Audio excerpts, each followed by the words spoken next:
Hi hello ಸ್ನೇಹಿತರೆ. ಇವತ್ತು November 5, 2021 ಪ್ರಚಲಿತ ಘಟನೆಗಳನ್ನು ನಿಮ್ಮ ಮುಂದೆ ತರ್ತಾ ಇದ್ದೀನಿ. ಸೊ ಸ್ನೇಹಿತರೆ, ಇವು ಕನ್ನಡದ ವಿವಿಧ ಪೇಪರ್ಗೆ ಸಂಬಂಧಿಸಿದಂಥ ಪ್ರಮುಖ ಪ್ರಚಲಿತ ಘಟನೆಗಳಾಗಿರ್ತವೆ. ಸೊ ಪ್ರತಿದಿನ ನಾನು 10ರಿಂದ 15 ಕ್ವಶನ್ಗಳನ್ನು ನಿಮ್ಮ ಮುಂದೆ ತರ್ತಾ ಇರ್ತೀನಿ. ವೆರಿ ಇಂಪಾರ್ಟೆಂಟ್ ಆಗಿರ್ತಕ್ಕಂಥ ಕ್ವಶನ್ ಇವಾಗಿರ್ತವೆ. ಸೊ ಇವು ಡೈಲಿ ಪೇಪರ್ ನೋಟ್ಸಲ್ಲಿ ಆಗಿರ್ತವೆ. ಸೊ ಹಾಗಾದರೆ ಕ್ವಶನ್ ನಂಬರ್ 1 ನೋಡಿ.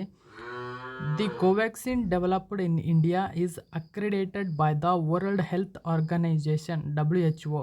So, which Indian company developed this vaccine? ಭಾರತದಲ್ಲಿ ಅಭಿವೃದ್ಧಿಪಡಿಸಲಾದ ಕೋವ್ಯಾಕ್ಸಿನ್ ಲಸಿಕೆಗೆ ವಿಶ್ವ ಆರೋಗ್ಯ ಸಂಸ್ಥೆಯ ಮಾನ್ಯತೆ ಸಿಕ್ಕಿದೆ. ಹಾಗಾದರೆ ಈ ಲಸಿಕೆಯನ್ನು ಭಾರತದ ಯಾವ ಕಂಪನಿ ಅಭಿವೃದ್ಧಿಪಡಿಸಿದೆ? ಆಪ್ಷನ್ ನೋಡಿ. Mumbai Bharat biotech company, Hyderabad Bharat biotech company, Bengaluru biotech company, Lucknow biotech company. So ಅದಕ್ಕೆ ಸರಿಯಾದಂಥ ಉತ್ತರ ಸ್ನೇಹಿತರೆ, ಹೈದರಾಬಾದ್ ಬಯೋಟೆಕ್ ಕಂಪನಿ ಕೋವ್ಯಾಕ್ಸಿನನ್ನು ಉತ್ಪಾದನೆ ಮಾಡಿತ್ತು. ಸೊ ಇತ್ತೀಚೆಗೆ ವಿಶ್ವ ಆರೋಗ್ಯ ಸಂಸ್ಥೆ ಅಂದರೆ WHO ಇದನ್ನು ಮಾನ್ಯತೆ ಕೊಟ್ಟು ವಿಶ್ವದಾದ್ಯಂತ ಈ ಒಂದು ವ್ಯಾಕ್ಸಿನನ್ನು ಉಪಯೋಗಿಸಬಹುದು. ವ್ಯಾಕ್ಸಿನ್ನು ತುಂಬ ಹೆಲ್ದಿಯಾಗಿದೆ ಅಂತಕ್ಕಂಥ ಮಾಹಿತಿಯನ್ನು ನೀಡಿದ್ದಾರೆ. ಹಾಗಾದರೆ ಪೇಪರಲ್ಲಿ ಇದರ ಮಾಹಿತಿ ಏನು ಕೊಟ್ಟಿದ್ರು ಅಂತ ನೋಡೋದಾದರೆ, ಸೊ ಸ್ನೇಹಿತರೆ, ಪೇಪರಲ್ಲಿ ನೋಡೋಕ್ಕಿಂತ ಮುಂಚೆ ಯಾವೆಲ್ಲ ಒಂದು ಅಭ್ಯರ್ಥಿಗಳು ಪ್ರಥಮ ಬಾರಿಗೆ ನನ್ನ ಚಾನಲನ್ನು ನೋಡ್ತಾ ಇದ್ದರೆ ದಯವಿಟ್ಟು ಸಬ್ಸ್ಕ್ರೈಬ್ ಮಾಡ್ಕೊಳ್ಳಿ. ಹಾಗೆ ನಿಮ್ಮಿಂದ ಲೈಕ್ ಆ್ಯಂಡ್ ಒಂದು ಕಾಮೆಂಟನ್ನು ಎಕ್ಸ್ಪೆಕ್ಟ್ ಮಾಡ್ತೀನಿ. ಪ್ಲೀಸ್ ಲೈಕ್ ಆ್ಯಂಡ್ ಕಾಮೆಂಟ್ ಮಾಡಿ, ಯಾಕಂದರೆ ನನಗೂ ಒಂದು ಸ್ವಲ್ಪ ಇನ್ಸ್ಪಿರೇಷನ್ ಬರುತ್ತೆ ಅದಕ್ಕೆ. ಸೊ ಕ್ವಶನ್ ನೋಡಿ. ಕೋವ್ಯಾಕ್ಸಿನ್ ಲಸಿಕೆಗೆ WHO ಗ್ರೀನ್ ಸಿಗ್ನಲ್. ನೋಡಿ, ವರ್ಲ್ಡ್ ಹೆಲ್ತ್ ಆರ್ಗನೈಜೇಷನ್ ಏನಿದೆ ಭಾರತದ ಕೋವ್ಯಾಕ್ಸಿನ್ಗೆ ಗ್ರೀನ್ ಸಿಗ್ನಲನ್ನು ಕೊಟ್ಟಿದೆ, ಅಂದರೆ ಮಾನ್ಯತೆಯನ್ನು ನೀಡಿದೆ. ಭಾರತದಲ್ಲಿ ಅಭಿವೃದ್ಧಿಪಡಿಸಲಾದ ಕೋವಿಡ್ ಲಸಿಕೆಗೆ ಜಾಗತಿಕ ಮಾನ್ಯತೆ. ನೋಡಿ, ವೆರಿ ಇಂಪಾರ್ಟೆಂಟ್. ಈ ಒಂದು ಲಸಿಕೆಯನ್ನು ಹೈದರಾಬಾದ್ ಭಾರತ್ ಬಯೋಟೆಕ್ ಕಂಪನಿ ಅಭಿವೃದ್ಧಿಪಡಿಸಿರುವ COVID-19 ಲಸಿಕೆ ಕೋವ್ಯಾಕ್ಸಿನ್ ತುರ್ತು ಬಳಕೆಗೆ ವಿಶ್ವ ಆರೋಗ್ಯ ಸಂಸ್ಥೆ ಅನುಮತಿಯನ್ನು ನೀಡಿದೆ. ನೋಡಿ, ತುರ್ತು ಬಳಕೆಗೆ ಲಸಿಕೆಗಳ ಪಟ್ಟಿಯಲ್ಲಿ ಕೋವ್ಯಾಕ್ಸಿನ್ ಸೇರ್ಪಡೆ WHOದ ತಾಂತ್ರಿಕ ಸಲಹಾ ಸಮಿತಿ ಅನುಮೋದನೆ ನೀಡಿದ್ದು, ಇದರೊಂದಿಗೆ ಭಾರತದಲ್ಲಿ ಅಭಿವೃದ್ಧಿಪಡಿಸಲಾದ ಕೋವಿಡ್ ಲಸಿಕೆಗೆ ಜಾಗತಿಕ ಮಾನ್ಯತೆ ದೊರೆತಂತಾಗಿದೆ. ಭಾರತದ ಕೋವಿಡ್ ಲಸಿಕೆಯ ಬಗ್ಗೆ ವಿಶ್ವಾಸವಿದೆ. ಭಾರತ್ ಬಯೋಟೆಕ್ ಕಂಪನಿಯು ನಿಯಮಿತವಾಗಿ ಮತ್ತು ತ್ವರಿತವಾಗಿ ಮಾಹಿತಿಗಳನ್ನು ಸಲ್ಲಿಸುತ್ತದೆ ಎಂದು ವಿಶ್ವ ಆರೋಗ್ಯ ಸಂಸ್ಥೆ ಇತ್ತೀಚೆಗೆ ಹೇಳಿತ್ತು. ಸೊ ಒಮನ್ ಕೂಡ ಕೋವ್ಯಾಕ್ಸಿನ್ ಅನ್ನು ಅನುಮೋದಿತ COVID-19 ಲಸಿಕೆಗಳ ಪಟ್ಟಿಗೆ ಸೇರ್ಪಡಿಸಿತ್ತು. ವೆರಿ ಇಂಪಾರ್ಟೆಂಟು ಸ್ನೇಹಿತರೆ. ಸೊ ಕೇಳ್ತಕ್ಕಂಥ ಚಾನ್ಸಸ್ ಇದೆ. ಒಮನ್ ದೇಶವು ಕೂಡ ಕೋವ್ಯಾಕ್ಸಿನನ್ನು COVID-19ಗೆ ಲಸಿಕೆಗೆ ಪಟ್ಟಿಗೆ ಸೇರಿಸಿತ್ತು ಅಂತ ಕೊಟ್ಟಿದ್ದಾರೆ. ಸೊ ಕೇಳತಕ್ಕಂಥ ಚಾನ್ಸಸ್ ಇದೆ. ಸೊ ವಿಶ್ವಸಂಸ್ಥೆಯ ಜೊತೆಗೆ ಈ ಕೆಳಗಿನ ಯಾವ ರಾಷ್ಟ್ರವು ಭಾರತದ ಕೋವ್ಯಾಕ್ಸಿನನ್ನು ಕೋವಿಡ್ ಲಸಿಕೆಗಳ ಪಟ್ಟಿಗೆ ಸೇರಿಸಿದೆ ಅಂತಕ್ಕಂಥ ಕ್ವಶನ್ ಕೇಳ್ಬೋದು. ಸೊ ಒಮನ್ ದೇಶ ನೆನಪಿರಲಿ.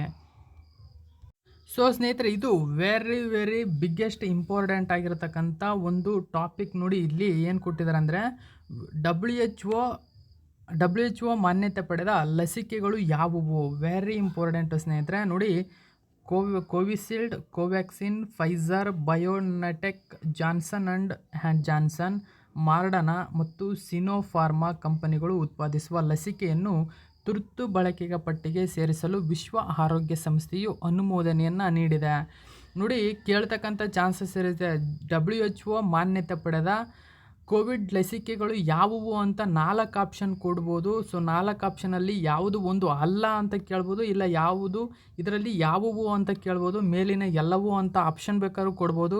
ವೆರಿ ಇಂಪಾರ್ಟೆಂಟ್ ಸ್ನೇಹಿತರೆ. ಇವು WHO ಒಂದು ಮಾನ್ಯತೆ ಪಡೆದಂಥ ಕೋವಿಶೀಲ್ಡ್ ಲಸಿಕೆಗಳು ಇವಾಗಿದೆ. ಸೊ ನೆನ್ಪಿಟ್ಕೊಳ್ಳಿ. ಇನ್ನು ನೋಡಿ, ಕೋವ್ಯಾಕ್ಸಿನ್ ಬಳಕೆಯ ಅವಧಿ 12 ತಿಂಗಳಿಗೆ ವಿಸ್ತರಣೆ ಎಂಬತಕ್ಕಂಥ ಮಾಹಿತಿಯನ್ನು ನೀಡಿದ್ದಾರೆ. ನೋಡಿ, ಕೋವ್ಯಾಕ್ಸಿನ್ ಬಳಕೆಯ ಅವಧಿಯನ್ನು 12 ತಿಂಗಳುಗಳಿಗೆ ವಿಸ್ತರಣೆ ಮಾಡಲಾಗಿದೆ ಎಂದು ಕೋವಿಡ್ ಲಸಿಕೆ ತಯಾರಕ ಕಂಪನಿ ಭಾರತ್ ಬಯೋಟೆಕ್ ಬುಧವಾರ ತಿಳಿಸಿದೆ. ಬಳಕೆಯ ಅವಧಿ ವಿಸ್ತರಣೆಗೆ ಕೇಂದ್ರೀಯ ಔಷಧ ಗುಣಮಟ್ಟ ನಿಯಂತ್ರಣ ಸಂಸ್ಥೆ ಅನುಮೋದನೆ ನೀಡಿದೆ ಎಂದು ಕಂಪನಿ ಹೇಳಿದೆ. ಕೋವ್ಯಾಕ್ಸಿನ್ ಉತ್ಪಾದನೆಯಾದ ದಿನಾಂಕದಿಂದ ಅದರ ಸೆಲ್ಫ್ ಲೈಫ್ ಅಂದರೆ ಬಳಕೆಯ ಅವಧಿಯನ್ನು 12 ತಿಂಗಳಿಗೆ ವಿಸ್ತರಿಸಿದೆ. ವೆರಿ ಇಂಪಾರ್ಟೆಂಟ್ ಸ್ನೇಹಿತರೆ. ಸೊ ಕೇಳ್ತಕ್ಕಂಥ ಚಾನ್ಸಸ್ ಇದೆ, ಅಂದರೆ ಕೋವಿಡ್-19 ಬಳಕೆಯ ಅವಧಿ ಎಷ್ಟು ತಿಂಗಳು ಅಂತ ಕೇಳ್ತಕ್ಕಂಥ ಚಾನ್ಸಸ್ ಇದೆ. ನೆನಪಿಟ್ಕೊಳ್ಳಿ. ಅಂದರೆ ನೋಡಿ, ಒಂದು ಪೇಪರ್ ಅಂತಂದರೆ ಎಷ್ಟು ಮಾಹಿತಿ ಸಿಗ್ತವೆ ಅಂತಕ್ಕಂಥದ್ದು ನಿಮಗೆ ಗೊತ್ತಿರಬೇಕು. ಸೊ ಕೋವಿಡ್-19 ಉತ್ಪಾದನೆ ಮಾಡಿದ್ಯಾವುದು, ಸೊ ಯಾವ ಸಂಸ್ಥೆ ಅದಕ್ಕೆ ಮಾನ್ಯತೆಯನ್ನು ನೀಡಿದೆ, ಯಾವ ರಾಷ್ಟ್ರವು ಅದಕ್ಕೆ ಮಾನ್ಯತೆ ನೀಡಿದೆ, ಕೋವ್ಯಾಕ್ಸಿನ್ ಹಾಕಿಸಿಕೊಂಡ ಅವಧಿಯ ಎಷ್ಟು ವಿಸ್ತರಿಸಲಾಗಿದೆ ಅಂತಕ್ಕಂಥ ಚಾನ್ಸಸ್ ಕೇಳ್ತಾರೆ. Very important. ಸೊ ಹಾಗಾದರೆ ನೆಕ್ಸ್ಟ್ ಕ್ವಶನ್ಗೆ ಹೋಗೋಣ ಬನ್ನಿ ಸ್ನೇಹಿತರೆ. ಸೊ ನೆಕ್ಸ್ಟ್ ಕ್ವಶನ್ ನೋಡಿ ಸ್ನೇಹಿತರೆ. Which union ministry launched the deep dive online training program? ಯಾವ ಕೇಂದ್ರ ಸಚಿವಾಲಯವು ಡೀಪ್ ಡೈವ್ ಆನ್ಲೈನ್ ತರಬೇತಿ ಕಾರ್ಯಕ್ರಮವನ್ನು ಪ್ರಾರಂಭಿಸಿತು ಅಂತ ಕೇಳಿದರೆ, ಸೊ ಆಪ್ಷನಲ್ಲಿ ಇರತಕ್ಕಂಥ option number 3 is the right answer ಸ್ನೇಹಿತರೆ. ಎಲೆಕ್ಟ್ರಾನಿಕ್ ಮತ್ತು ಮಾಹಿತಿ ತಂತ್ರಜ್ಞಾನ ಸಚಿವಾಲಯವು ಡೀಪ್ ಡೈವ್ ಆನ್ಲೈನ್ ತರಬೇತಿ ಕಾರ್ಯಕ್ರಮವನ್ನು ಜಾರಿಗೆ ತಂದಿದೆ. ಸೊ ವೆರಿ ಇಂಪಾರ್ಟೆಂಟ್ ಆಗಿರ್ತಕ್ಕಂಥದ್ದು. ಸೊ ಇದು ಏನು ಅಂತ ನಾವು ಪೇಪರಲ್ಲಿ ಏನು ಕೊಟ್ಟಿದ್ರು ಅಂತ ನೋಡಿ.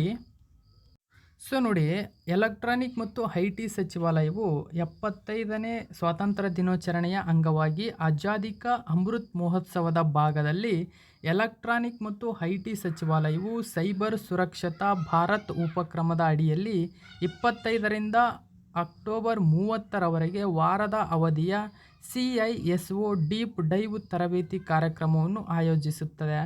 ಈ ಕಾರ್ಯಕ್ರಮವು ಭಾರತದಲ್ಲಿ ಸೈಬರ್ ಸ್ಥಿತಿಸ್ಥಾಪಕ ಐ.ಟಿ ಸೆಟಪ್ ಅನ್ನು ರಚಿಸಲು ಸಹಾಯ ಮಾಡುತ್ತದೆ. So very important. ಇದರ ಉದ್ದೇಶ ಏನು ಅಂದರೆ ಕೊಟ್ಟಿದ್ದಾರೆ ನೋಡಿ. ಭಾರತದಲ್ಲಿ ಸೈಬರ್ ಸ್ಥಿತಿಸ್ಥಾಪಕ ಐ.ಟಿ ಸೆಟಪ್ ಅನ್ನು ರಚಿಸಲು ಸಹಾಯ ಮಾಡತಕ್ಕಂಥ ಯೋಜನೆಯಾಗಿದೆ. ಇದನ್ನು ನೋಡಿ, ಭಾರತದಲ್ಲಿ ಸೈಬರ್ ಭದ್ರತಾ ಪರಿಸರ ವ್ಯವಸ್ಥೆಯನ್ನು ಬಲಪಡಿಸುವ ಉದ್ದೇಶದಿಂದ ಎಲೆಕ್ಟ್ರಾನಿಕ್ ಮತ್ತು ಮಾಹಿತಿ ತಂತ್ರಜ್ಞಾನ ಸಚಿವಾಲಯ ಮುಖ್ಯ ಮಾಹಿತಿ ಭದ್ರತಾ ಅಧಿಕಾರಿಗಳಿಗೆ ತಾಂತ್ರಿಕ ಮುಖ್ಯಸ್ಥರು, ಮುಂಚೂಣಿಯ ಐ.ಟಿ ಸಿಬ್ಬಂದಿ ಪ್ರತಿನಿಧಿಸುವ ಒಂದು ವಾರದ ಡೀಪ್ ಡೈವ್ ಆನ್ಲೈನ್ ತರಬೇತಿ ಕಾರ್ಯಕ್ರಮವನ್ನು ಆಯೋಜಿಸುತ್ತಿದೆ. ಕೇಂದ್ರ ಮತ್ತು ರಾಜ್ಯ ಸರ್ಕಾರಗಳು, PSUಗಳು ಮತ್ತು ಬ್ಯಾಂಕ್ ಸಂಸ್ಥೆಗಳಿಂದ ವಿವಿಧ ಸಚಿವಾಲಯಗಳು, ಇಲಾಖೆಗಳು ಮತ್ತು ಸಂಸ್ಥೆಗಳು ಈ ಒಂದು ಯೋಜನೆಯಲ್ಲಿ ಭಾಗವಹಿಸಿವೆ. ನೋಡಿ, ರಾಷ್ಟ್ರೀಯ ಸೈಬರ್ ಭದ್ರತಾ ಜಾಗೃತಿ ತಿಂಗಳ ಆಚರಣೆಗೆ ಹೊಂದಿಕೆಯಾಗುವ ಈ ತರಬೇತಿ ಕಾರ್ಯಕ್ರಮವು ಸೈಬರ್ ಸುರಕ್ಷಿತ್ ಭಾರತ್ ಉಪಕ್ರಮದ ಅಡಿಯಲ್ಲಿ ಮೈಟ್ ಯೂಂಡರ್ನಲ್ಲಿ ರಾಷ್ಟ್ರೀಯ ಆಡಳಿತ ವಿಭಾಗದಿಂದ ಆಯೋಜಿಸಲಾದ ಕಾರ್ಯಾಗಾರಗಳ ಸರಣಿಯ ಒಂದು ಭಾಗವಾಗಿದೆ. ಸೊ ವೆರಿ ಇಂಪಾರ್ಟೆಂಟ್ ಆಗಿರತಕ್ಕಂಥ ಮಾಹಿತಿ ಇದಾಗಿದೆ ಸ್ನೇಹಿತರೆ. ಸೊ ಹಾಗಾದರೆ ನೆಕ್ಸ್ಟ್ ಕ್ವಶನನ್ನು ನೋಡೋಣ ಬನ್ನಿ. ವೆರಿ ಇಂಪಾರ್ಟೆಂಟ್ ನೋಡಿ. What is the word that has been chosen at the word of the year 2021 by the Oxford English dictionary OED? ನೋಡಿ, ಆಕ್ಸ್ಫರ್ಡ್ ಇಂಗ್ಲಿಷ್ ಡಿಕ್ಷನರಿ 2021ರ ವರ್ಷದ ಪದವಾಗಿ ಆಯ್ಕೆ ಮಾಡಿರುವ ಪದ ಯಾವುದು ಅಂತ ಕೇಳಿದರೆ, ಸೊ ವೆರಿ ಇಂಪಾರ್ಟೆಂಟ್. ಇದಕ್ಕೆ ವ್ಯಾಕ್ಸ್. ಓಕೆ, ಇದು 2021ರ ಆಕ್ಸ್ಫರ್ಡ್ ಡಿಕ್ಷನರಿಯ ಒಂದು ಪದವಾಗಿ ಹೊರಹೊಮ್ಮಿದೆ. ಸೊ ನೋಡಿ, ಏನಂದರೆ ಇಲ್ಲಿ ಕೊಟ್ಟಿರ್ತಕ್ಕಂಥ ಮಾಹಿತಿ ನೋಡಿ, ಆಕ್ಸ್ಫರ್ಡ್ ಇಂಗ್ಲಿಷ್ ನಿಘಂಟು ವ್ಯಾಕ್ಸ್ ಅನ್ನು ವರ್ಷದ ಪದವಾಗಿ ಆಯ್ಕೆ ಮಾಡಿದೆ. ವ್ಯಾಕ್ಸ್ 1799ರಲ್ಲಿ ಮೊದಲ ಬಾರಿಗೆ ಇಂಗ್ಲಿಷ್ನಲ್ಲಿ ರೆಕಾರ್ಡ್ ಮಾಡಲಾದ ಮತ್ತು ಲ್ಯಾಟಿನ್ ಪದ ಒಕ್ಕದಿಂದ ಪಡೆದ ಪದದ ಬಳಕೆ ಕಳೆದ ವರ್ಷಕ್ಕಿಂತ 72 ಪಟ್ಟು ಹೆಚ್ಚಾಗಿದೆ ಸ್ನೇಹಿತರೆ.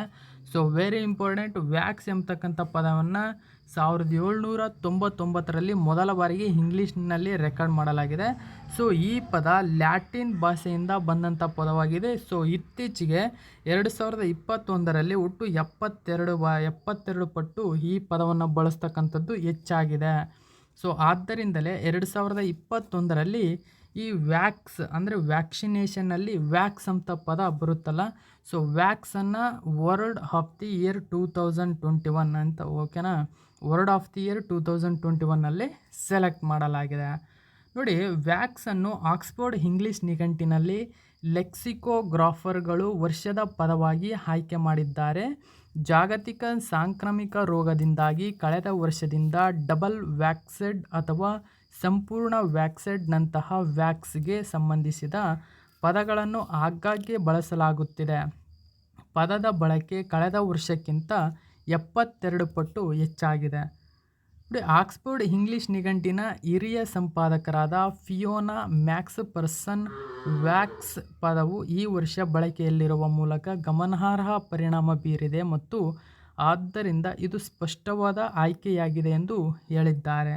ವ್ಯಾಕ್ಸ್ ಪದವು ವ್ಯಾಕ್ಸಿನಿಸ್ಟ್ ಮತ್ತು ವ್ಯಾಕ್ಸಿನ್ನಂತಹ ಹಲವಾರು ಇತರೆ ಪದಗಳನ್ನು ಸಹ ರಚಿಸಿತು, ಆದ್ದರಿಂದ ವ್ಯಾಕ್ಸ್ ಹೆಚ್ಚಾಗಿ ಬಳಸುವ ಪದವಾಗಿದೆ. ಆದ್ದರಿಂದಲೇ 2021ರಲ್ಲಿ ವ್ಯಾಕ್ಸ್ ಎಂಬತಕ್ಕಂಥ ಪದವು ಇಂಗ್ಲಿಷ್ ಆಕ್ಸ್ಫರ್ಡ್ ಡಿಕ್ಷನರಿಯಲ್ಲಿ ಸೆಲೆಕ್ಟ್ ಆಗಿದೆ ಸ್ನೇಹಿತರೆ. ಸೊ ಓಕೆನಾ. ಸೊ ನೆಕ್ಸ್ಟ್ ಕ್ವಶನನ್ನು ನೋಡಿ.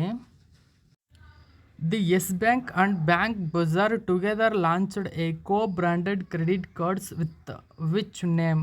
ಯೆಸ್ ಬ್ಯಾಂಕ್ ಮತ್ತು ಬ್ಯಾಂಕ್ ಬಜಾರ್ ಒಟ್ಟಾಗಿ ಸಹ ಬ್ರಾಂಡೆಡ್ ಕ್ರೆಡಿಟ್ ಕಾರ್ಡನ್ನು ಯಾವ ಹೆಸರಿನೊಂದಿಗೆ ಪ್ರಾರಂಭಿಸಿದವು?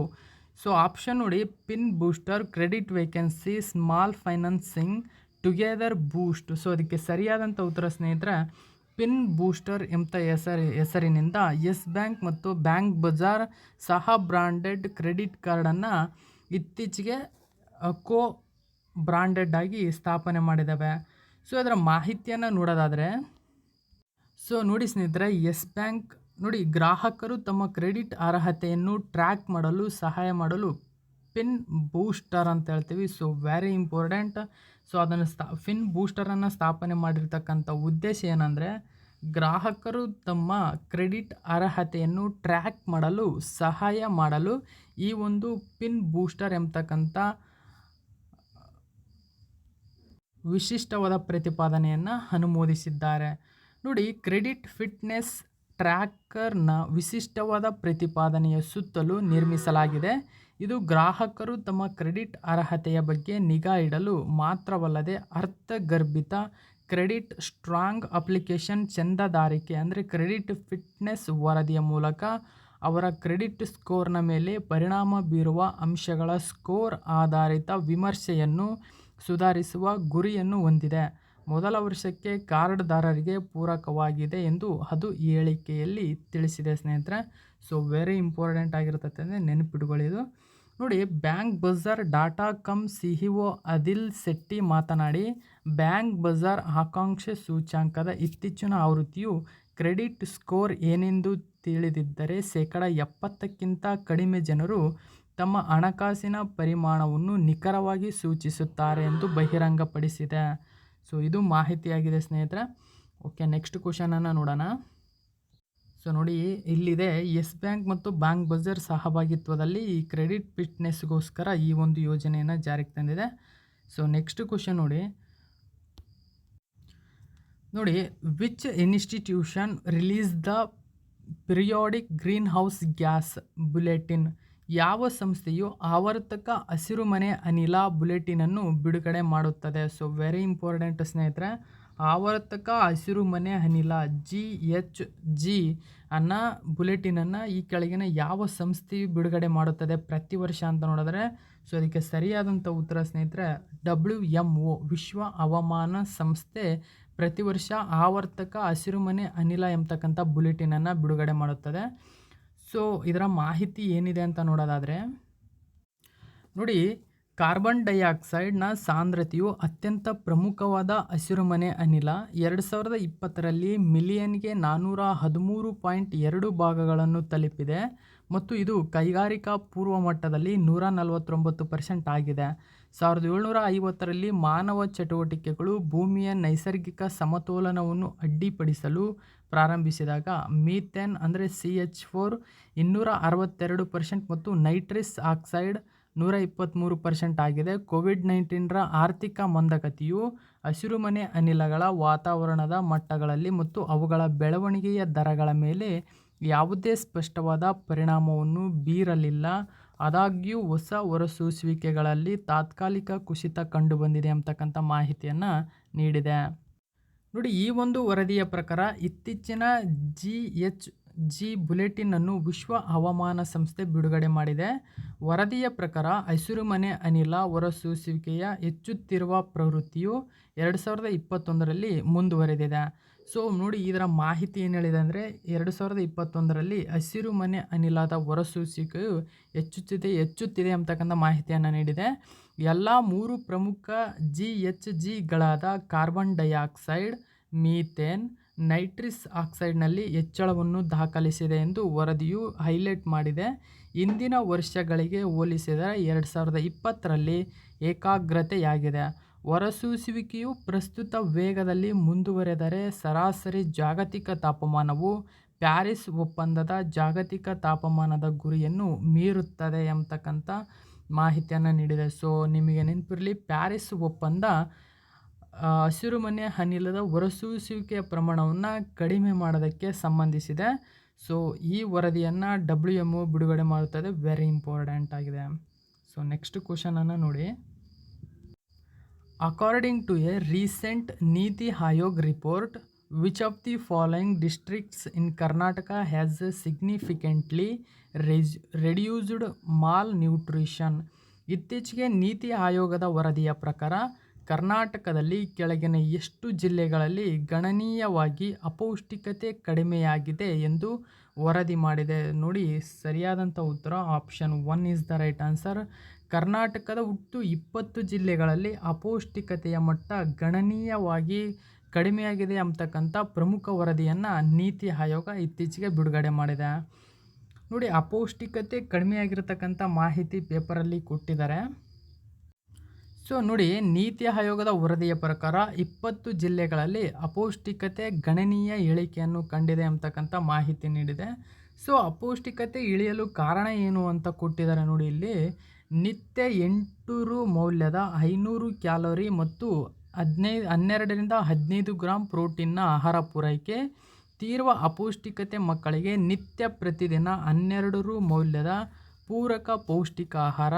ಸಾಧಾರಣ ಪೌಷ್ಟಿಕ ಮಕ್ಕಳಿಗೆ ವಾರದಲ್ಲಿ 3 ದಿನ ಮೊಟ್ಟೆ, 3 ದಿನ 200 ml ಹಾಲು.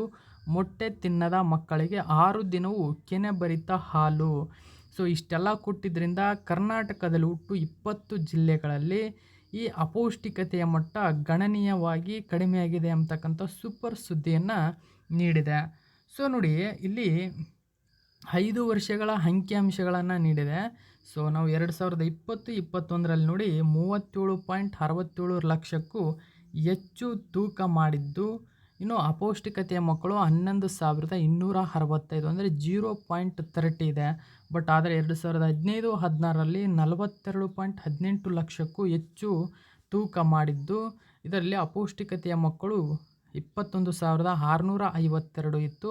ಸೊ ಶೇಕಡ ನೋಡೋದಾದರೆ 0.51. ವೆರಿ ಇಂಪಾರ್ಟೆಂಟ್ ಸ್ನೇಹಿತರೆ, ಶೇಕಡ ಕೇಳತಕ್ಕಂಥ ಚಾನ್ಸಸ್ ಇರುತ್ತೆ. ನೋಡಿ, ಕರ್ನಾಟಕವನ್ನು ಅಪೌಷ್ಟಿಕತೆ ಮುಕ್ತ ರಾಜ್ಯ ಮಾಡಲು ರಾಜ್ಯ ಸರ್ಕಾರ ರೂಪಿಸಿದ ಯೋಜನೆಗಳು ಫಲಪ್ರದವಾಗುತ್ತಿದೆ. 31 ಜಿಲ್ಲೆಗಳ ಪೈಕಿ 20 ಜಿಲ್ಲೆಗಳಲ್ಲಿ 5 ವರ್ಷದೊಳಗಿನ ಮಕ್ಕಳ ಅಪೌಷ್ಟಿಕತೆ ಗಣನೀಯವಾಗಿ ಇಳಿಕೆಯಾಗಿದೆ. ನೀತಿ ಆಯೋಗ ವರದಿಯ ಪ್ರಕಾರ ಕರ್ನಾಟಕದ 14 ಜಿಲ್ಲೆಗಳು ರಾಜ್ಯ ಸರಾಸರಿಗಿಂತ ಉತ್ತಮ ಸಾಧನೆ ತೋರಿದ್ದು, ಕಲ್ಯಾಣ ಕರ್ನಾಟಕದ ಕಲಬುರಗಿಯಲ್ಲಿ ಅಪೌಷ್ಟಿಕತೆ 20.5ರಷ್ಟು ಕಡಿಮೆಯಾಗಿದೆ. ಕೊರೋನಾ ಸೋಂಕಿನ ನಡುವೆಯೂ ಅಪೌಷ್ಟಿಕತೆ ಗಣನೀಯವಾಗಿ ಇಳಿಕೆಯಾಗಿರುವುದು ಗಮನಾರ್ಹ ವಿಚಾರ ಎಂಬತಕ್ಕಂಥ ಮಾಹಿತಿಯನ್ನು ನೀಡಿದೆ. ಸೊ ಇಷ್ಟು ಮಾಹಿತಿ ಆಗಿದೆ. ಸೊ ನೆಕ್ಸ್ಟ್ ಕ್ವಶನನ್ನು ಹೋಗೋಣ. ವೆರಿ ಇಂಪಾರ್ಟೆಂಟ್ ಕ್ವಶನ್ ಇದು, ನೆನ್ಪಿಟ್ಕೊಳ್ಳಿ. ಸೊ ನೆಕ್ಸ್ಟ್ ಕ್ವಶನ್ ನೋಡಿ ಸ್ನೇಹಿತರೆ, who topped the EdelGive Hurun India philanthropy list 2021? ನೋಡಿ, ಹೆಡೆಲ್ಗ್ಯೂ ಉರುನ್ ಇಂಡಿಯಾ ಲೋಕೋಪಕಾರಿ ಪಟ್ಟಿ 2021ರಲ್ಲಿ ಯಾರು ಅಗ್ರಸ್ಥಾನದಲ್ಲಿದ್ದಾರೆ? ಸೊ ಅದಕ್ಕೆ ಆಪ್ಷನ್ ನೋಡಿ, ಅಜಿಮ್ ಪ್ರೇಮ್ಜಿ, ಶಿವಾ ನಾಡರ್, ಮುಖೇಶ್ ಅಂಬಾನಿ, ಕುಮಾರ್ ಮಂಗಲಂ ಬಿರ್ಲಾ. ಸೊ ಇದಕ್ಕೆ ಸರಿಯಾದಂಥ ಉತ್ತರ ಸ್ನೇಹಿತರೆ ಅಜಿಮ್ ಪ್ರೇಮ್ಜಿ. ಅಜಿಮ್ ಪ್ರೇಮ್ಜಿ ಭಾರತದಲ್ಲಿ ಅಂದರೆ ಲೋಕೋಪಕಾರಿ ಅಂದರೆ ಸ್ನೇಹಿತರೆ ಅಂದರೆ ದಾನ ಮಾಡೋದರಲ್ಲಿ ಅಜಿಮ್ ಪ್ರೇಮ್ಜಿ ಭಾರತದಲ್ಲೇ ಪ್ರಥಮ ಸ್ಥಾನದಲ್ಲಿದ್ದಾರೆ. ಸೊ ಆಪ್ಷನ್ 2ರಲ್ಲಿ ಶಿವಾ ನಾಡರ್ ಇದ್ದಾರೆ, 3ನೇ ಸ್ಥಾನದಲ್ಲಿ ಮುಖೇಶ್ ಅಂಬಾನಿ, 4ನೇ ಸ್ಥಾನದಲ್ಲಿ ಕುಮಾರ್ ಮಂಗಲಂ ಬಿರ್ಲಾ. ಸೊ ಇವರು ಕ್ರಮವಾಗಿ 4 ಸ್ಥಾನದಲ್ಲಿ ಇವರಿದ್ದಾರೆ. ಸೊ ಪ್ರಥಮ ಸ್ಥಾನದಲ್ಲಿ ಅಜಿಮ್ ಪ್ರೇಮ್ಜಿ. ಓಕೆ, ದಾನ ಮಾಡುವುದರಲ್ಲಿ ಅಥವಾ ಲೋಕೋಪಕಾರಿ ಪಟ್ಟಿಯಲ್ಲಿ 2021ರ ಅತ್ಯಂತ ದಾನಿ ಎಂಬತಕ್ಕಂಥವ್ರು ಅಜಿಮ್ ಪ್ರೇಮ್ಜಿ, ನೆನ್ಪಿಟ್ಕೊಳ್ಳಿ. ಸೊ ಮಾಹಿತಿ ಏನಿದೆ ಅಂತ ನೋಡಿ ಸ್ನೇಹಿತರೆ. ಹೆಡೆಲ್ಗ್ಯೂ ಉರುನ್ ಇಂಡಿಯಾ ಲೋಕೋಪಕಾರಿ ಪಟ್ಟಿ 2021 ಅಜಿಮ್ ಪ್ರೇಮ್ಜಿಯಿಂದ ಅಮಿತಾಬ್ ಬಚ್ಚನ್ ವರೆಗೆ ಅವರು ದಿನಕ್ಕೆ ಎಷ್ಟು ದೇಣಿಗೆ ನೀಡುತ್ತಾರೆ ಎಂಬುದರ ಮಾಹಿತಿ ಇದಾಗಿದೆ. ನೋಡಿ, ಇಲ್ಲಿ ಕೊಟ್ಟಿರ್ತಕ್ಕಂಥ ಮಾಹಿತಿಯ ಪ್ರಕಾರ ಸೊ ಈ ವರ್ಷ ಅಂದರೆ ಏಪ್ರಿಲ್ 21, 2021ರಿಂದ ಮಾರ್ಚ್ 31, 2021ರ ನಡುವೆ ರು 5 ಕೋಟಿ ಅಥವಾ ಅದಕ್ಕಿಂತ ಹೆಚ್ಚಿನ ದೇಣಿಗೆಯನ್ನು ನಿರ್ವಹಿಸಿದ ವ್ಯಕ್ತಿಗಳು ಪಟ್ಟಿಗೆ ಸೇರ್ಪಡೆಗೊಂಡಿದ್ದಾರೆ. ನೋಡಿ, 5 ಕೋಟಿ ಮಿನಿಮಮ್ ಯಾರು ಸಹಾಯ ಮಾಡಿರ್ತಾರೋ ಅವರು ಈ ಪಟ್ಟಿಯಲ್ಲಿ ಇರ್ತಾರೆ.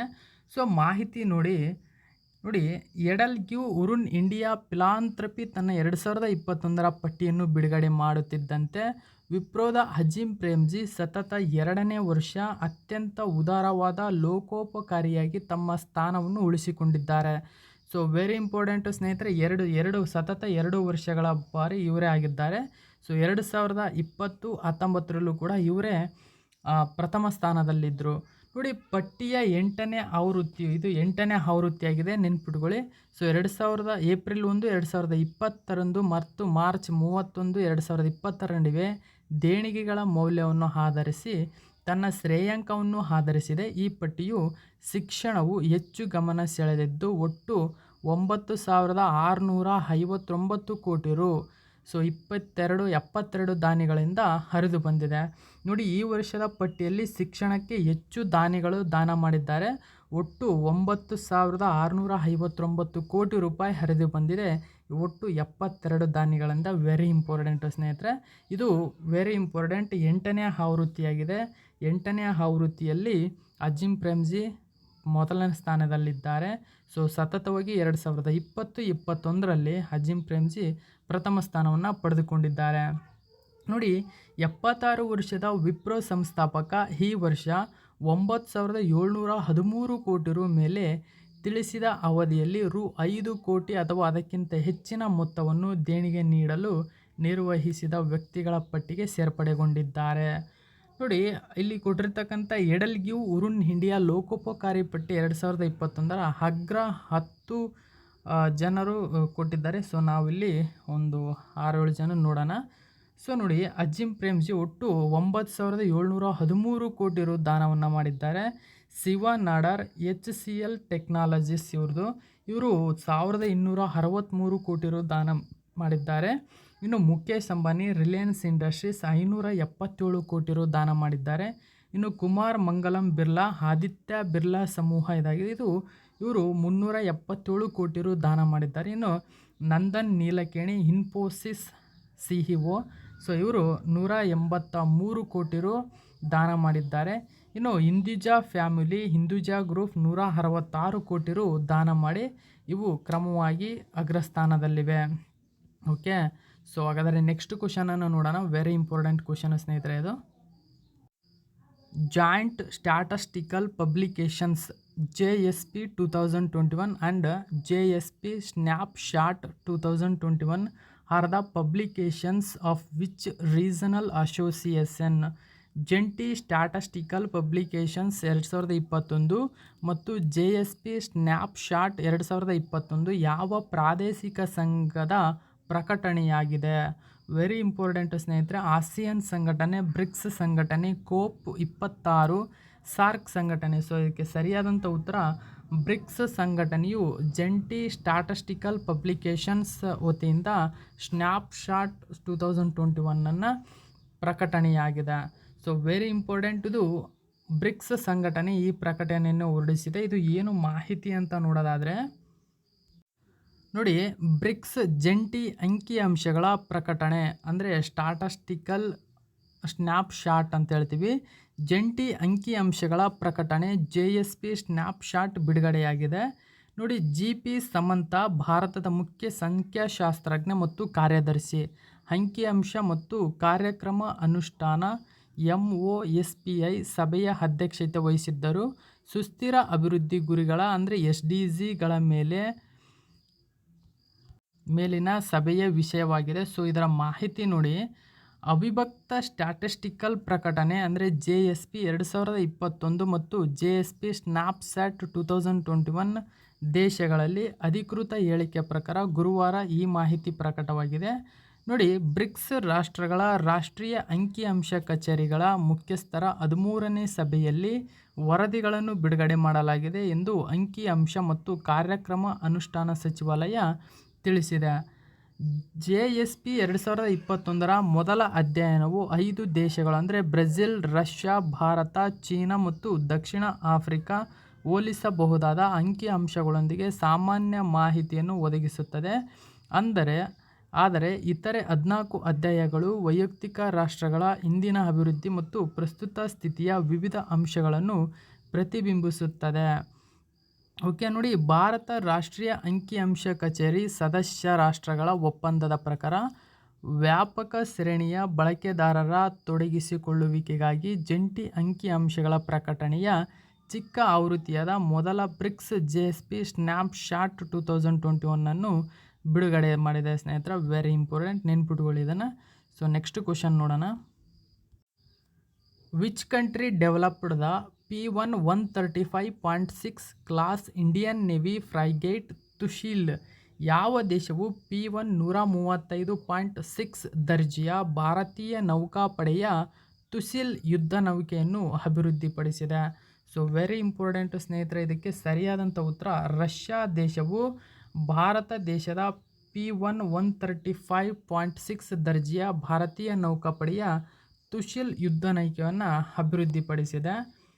ಸೊ ನೋಡಿ ಸ್ನೇಹಿತರೆ, ತುಶಿಲ್ ಎಂಬ ಹೆಸರಿನ P1 135.6 ವರ್ಗದ 7ನೇ ಭಾರತೀಯ ನೌಕಾಪಡೆಯ ಫ್ರಿಗೇಟ್ ಅನ್ನು ರಷ್ಯಾದ ಕಲಿನಿನ್ಗ್ರಾಡ್ನ ಯಂತರ್ ಶಿಪ್ ಯಾರ್ಡ್ನಲ್ಲಿ ಪ್ರಾರಂಭಿಸಲಾಯಿತು. ಭಾರತೀಯ ಮತ್ತು ರಷ್ಯಾದ ಸರ್ಕಾರಗಳು ಅಕ್ಟೋಬರ್ 2016ರಲ್ಲಿ ಹೊಂದಿತ್ತು, ಅಂದರೆ ಈ ಒಪ್ಪಂದಕ್ಕೆ ಸಹಿ ಹಾಕಿದ್ದವು. ಓಕೆನಾ. ಸೊ ನೋಡಿ, ಭಾರತೀಯ ನೌಕಾಪಡೆಗಾಗಿ ರಷ್ಯಾ ವಿನ್ಯಾಸಗೊಳಿಸಿದ ಮತ್ತು ನಿರ್ಮಿಸಿದ ಈ ಹಡಗನ್ನು ಔಪಚಾರಿಕವಾಗಿ ತುಶಿಲ್ ಎಂದು ಹೆಸರಿಸಲಾಗಿದೆ. ತುಶಿಲ್ ಎಂಬುದು ಸಂಸ್ಕೃತ ಪದದ ಅರ್ಥ ರಕ್ಷಕ ಗುರಾಣಿ. ಓಕೆ. ಪ್ರಾಜೆಕ್ಟ್ P1 135.6 ಅನ್ನು ತಲ್ವಾರ್ ಕ್ಲಾಸ್ ಎಂದು ಕರೆಯಲಾಗುತ್ತದೆ. ಇದು ಮಾರ್ಗದರ್ಶಿ ಕ್ಷಿಪಣಿ ಯುದ್ಧ ನೌಕೆಗಳ ವರ್ಗವಾಗಿದೆ. ನೋಡಿ, ಇವುಗಳನ್ನು ಮಾರ್ಪಡಿಸಿದ ಕ್ರಿವಾನ್ 3 ಕ್ಲಾಸ್ ಫ್ರಿಗೇಟ್ಗಳು ರಷ್ಯಾದ ಅಡ್ಮಿರಲ್ ಗ್ರಿಗೋರೋವಿಚ್ ಕ್ಲಾಸ್ ಫ್ರಿಗೇಟ್ನ ಮುಖ್ಯ ಆಧಾರವಾಗಿದೆ. ಭಾರತವು ಸೇವೆಯಲ್ಲಿ 6 ತಲ್ವಾರ್ ವರ್ಗದ ಯುದ್ಧ ನೌಕೆಗಳನ್ನು ಹೊಂದಿದೆ. ಈ ಹಡಗು ಅತ್ಯಾಧುನಿಕ ಭಾರತೀಯ ಮತ್ತು ರಷ್ಯಾದ ಶಸ್ತ್ರಾಸ್ತ್ರಗಳ ಮತ್ತು ಸಂವೇದಕಗಳ ಪ್ರಬಲ ಸಂಯೋಜನೆಯಾಗಿದ್ದು, ಲಿಟ್ಟೋರ್ ಮತ್ತು ನೀಲಿ ನೀರಿನ ಕಾರ್ಯನಿರ್ವಹಿಸುವ ಸಜ್ಜುಗೊಂಡಿದೆ. ಒಂದೇ ಘಟಕವಾಗಿ ಮತ್ತು ನೌಕಾ ಕಾರ್ಯಪಡೆಯಲ್ಲಿ ಸಂಗಾತಿಯಾಗಿ ಇದು ಕಾರ್ಯನಿರ್ವಹಿಸಲಿದೆ. ನೋಡಿ, ಕಡಿಮೆ ರಾಡಾರ್ ಮತ್ತು ನೀರೊಳಗಿನ ಶಬ್ದ ಸಹಿಗಳ ವಿಷಯದಲ್ಲಿ ಅವರು ಸ್ಟೆಲ್ತ್ ತಂತ್ರಜ್ಞಾನವನ್ನು ಹೊಂದಿದ್ದಾರೆ. ಸೊ ವೆರಿ ಇಂಪಾರ್ಟೆಂಟ್ ಆಗಂತ ಕ್ವಶನ್ ಸ್ನೇಹಿತರೆ ಇದು. ಸೊ ನೆಕ್ಸ್ಟ್ ಕ್ವಶನ್ ನೋಡಿ, ಇತ್ತೀಚೆಗೆ ಸುದ್ದಿಯಲ್ಲಿರುವ ಹೈಮಾವತ್ತಮ್ಮ ಅವರು ಈ ಕೆಳಗಿನ ಯಾವ ಗೀತೆಗೆ ಸಂಯೋಜನೆ ಮಾಡಿ ಮೊಟ್ಟ ಮೊದಲ ಬಾರಿಗೆ ಹಾಡಿದ್ದರು? ಸೊ ಇದಕ್ಕೆ ಸರಿಯಾದಂಥ ಉತ್ತರ ಸ್ನೇಹಿತರೆ ಜಯ ಭಾರತ ಜನನಿಯ ತನುಜಾತೆ. ಯಾಕೆ ಇತ್ತೀಚೆಗೆ ಇದು ಪ್ರಚಲಿತದಲ್ಲಿದೆ ಅಂದರೆ, ಈ ಹಾಡಿದವರು ಅಂದರೆ ಇದನ್ನು ಅನಂತಸ್ವಾಮಿ ಮತ್ತು ಮೈಸೂರಿನ ಅನಂತಸ್ವಾಮಿ ಅಶ್ವಥ್ ಅವರು ಈ ಹಾಡನ್ನು ಹಾಡಿ ಕರ್ನಾಟಕಕ್ಕೆ ಅರ್ಪಿಸಿದ್ರು. ಸೊ ಇದಕ್ಕೆ ಕುವೆಂಪುರವರು ಈ ಒಂದು ಜಯ ಭಾರತ ಜನನಿಯ ತನುಜಾತೆ ಅಂತಕ್ಕಂಥ ಕನ್ನಡ ನಾಡಗೀತೆಯನ್ನು ಬರೆದಿದ್ದಾರೆ. ಓಕೆನಾ. ಸೊ ಈ ಗೀತೆಗೆ ಇತ್ತೀಚೆಗೆ ಹಲವಾರು ಬದಲಾವಣೆ ತರಬೇಕು ಎಂಬತಕ್ಕಂಥ ಒಂದು ಯೋಜನೆಯನ್ನು ರೂಪಿಸಿದ್ದಾರೆ. ಸೊ ಆದರೆ ಈ ಕೆಲವರು ಅನಂತಸ್ವಾಮಿಯವರ ಹಾಡೇ ಇರಲಿ, ಕೆಲವರು ಅಶ್ವಥ್ ಅವರ ಹಾಡೇ ಇರಲಿ ಅಂತ ವಾದ ಮಾಡಿದರೆ, ಇತ್ತೀಚೆಗೆ ಈ ಹೈಮಾವತ್ತಮ್ಮ ಹಾಡಿರ್ತಕ್ಕಂಥ ಹಾಡನ್ನು ರಾಷ್ಟ್ರಗೀತೆ ಹಾಡಬೇಕು ಎಂಬತಕ್ಕಂಥ ಮಾಹಿತಿ ಇತ್ತೀಚೆಗೆ ಹರಿದು ಬಂದಿದೆ. ಓಕೆ. ಸೊ ಇದರ ಬಗ್ಗೆ ಮಾಹಿತಿ ಪೇಪರಲ್ಲಿ ಏನು ಕೊಟ್ಟಿದ್ರು ಅಂತ ನೋಡೋದಾದ್ರೆ ನೋಡಿ, ಕುವೆಂಪು ಅವರಿಂದ ಈ ಹೈಮಾವತ್ತಮ್ಮ ಈ ಹಾಡಿಗೆ ಒಪ್ಪಿಗೆಯನ್ನು ಪಡೆದಿದ್ದರು. ನೋಡಿ, ಹೈಮಾವತ್ತಮ್ಮ ಅವರು ಸ್ವರ ಸಂಯೋಜನೆ ಮಾಡಿದ ಗೀತೆಯನ್ನು ಸ್ವತಃ ರಾಷ್ಟ್ರಕವಿ ಕುವೆಂಪು ಅವರಿಗೆ ಕೇಳಿಸಲಾಗಿತ್ತು. ಈ ದಾಟಿಯಲ್ಲಿ ಶಾಲೆಗಳಲ್ಲಿ ಹಾಡುವುದಕ್ಕೆ ಕುವೆಂಪು ಅವರು ಒಪ್ಪಿಗೆ ನೀಡಿ ಬರೆದಿರುವ ಪತ್ರವಿದೆ. ಪಲ್ಲವಿಯೊಂದಿಗೆ 2 ಚರಣಕ್ಕೆ ಸೀಮಿತಗೊಳಿಸಿ ಇದನ್ನು ಸಂಯೋಜನೆ ಮಾಡಲಾಗಿದ್ದು 65 ಸೆಕೆಂಡ್ಗಳಿಗೆ ಸೀಮಿತಗೊಳಿಸಲಾಗಿತ್ತು. ಆದ್ದರಿಂದ ಸದ್ಯಕ್ಕೆ ರಾಜ್ಯ ಸರ್ಕಾರದಲ್ಲಿ ಅಧಿಕೃತವಾಗಿ ಇರುವ ದಾಟಿ ಎಂದರೆ ಹೈಮಾವತ್ತಮ್ಮ ಅವರು ಸಂಯೋಜನೆ ಮಾಡಿರುವ ದಾಟಿ ಎನ್ನಲಾಗುತ್ತಿದೆ.